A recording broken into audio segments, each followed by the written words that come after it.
Good afternoon, Space Monkeys. Welcome to Political Fight Club. I'm Robert Durden, and I'm going to do 2 episodes today. The later episode is going to be about why COVID infection rates are going up in a lot of states, about half of them, and the death rate is going up per day, even though we're apparently getting such a good job done with vaccinations. You guys know I love to tell you I told you so. Not you guys, but the Biden administration and silly politicians, I told you so. And I'm going to explain to you why those infection rates are going up and what to expect in the future. And I called it. So this first episode, though, is going to be a little bit different. It's going to be about how we can actually pay for Biden's $2.3 trillion infrastructure bill.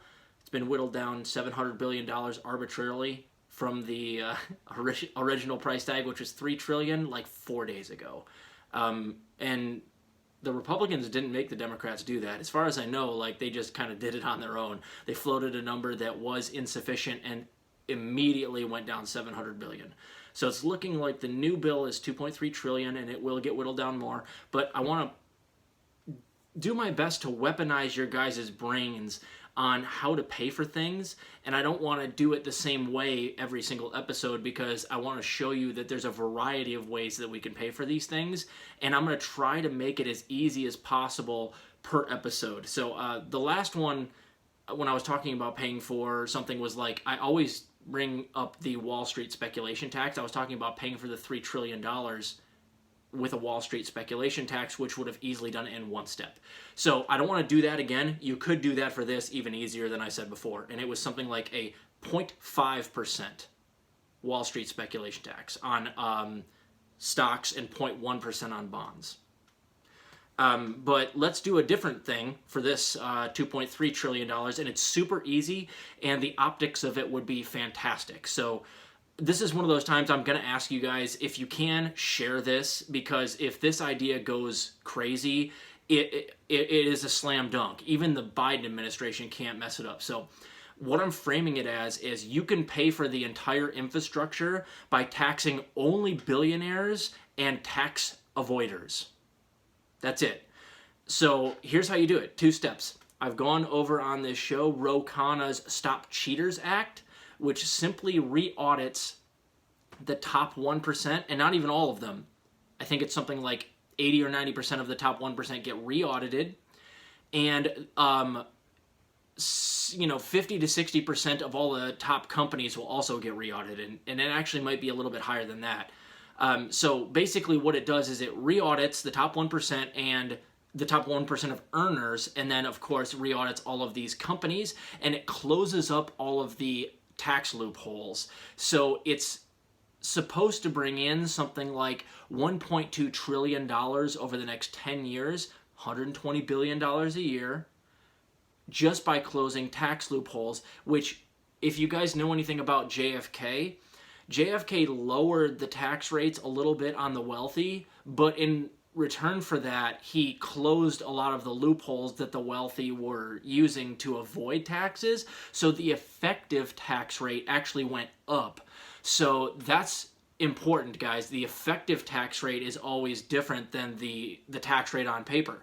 So if you were to just do Khanna's Stop Cheaters Act, just closing those loopholes, you don't even have to change the tax rate. The effective tax rate would go up, and we would catch $120 billion a year in tax avoidance by the top 1% and these wealthy corporations. So do that. That's step 1.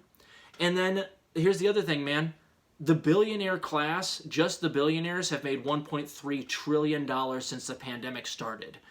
And that's basically because, and they didn't make nearly that much before the pandemic. They're making money hand over fist because of the pandemic. People like Elon Musk and Jeff Bezos have almost doubled their worth.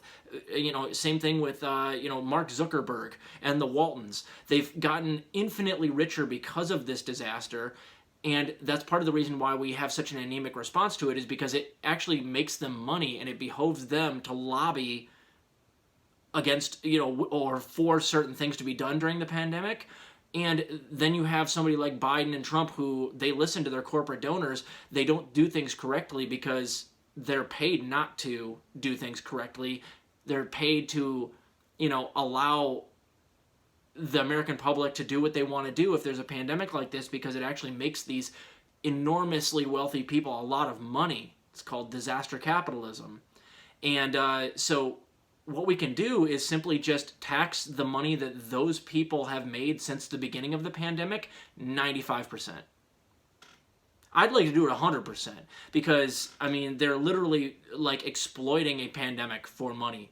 And a lot of these small businesses have gone out of business and will never return. They're getting infinitely wealthier. You know, it's got to be stopped at some point. I would love to tax them.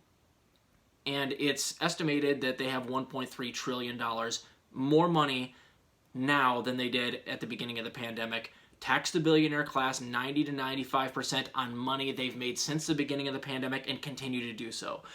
Bernie Sanders floated something like this. It's just like, you know, it makes sense if they're making, you know, or they're making so much more money than they were even before the pandemic because of the pandemic, that the bare minimum they can do is like pay for something like our infrastructure.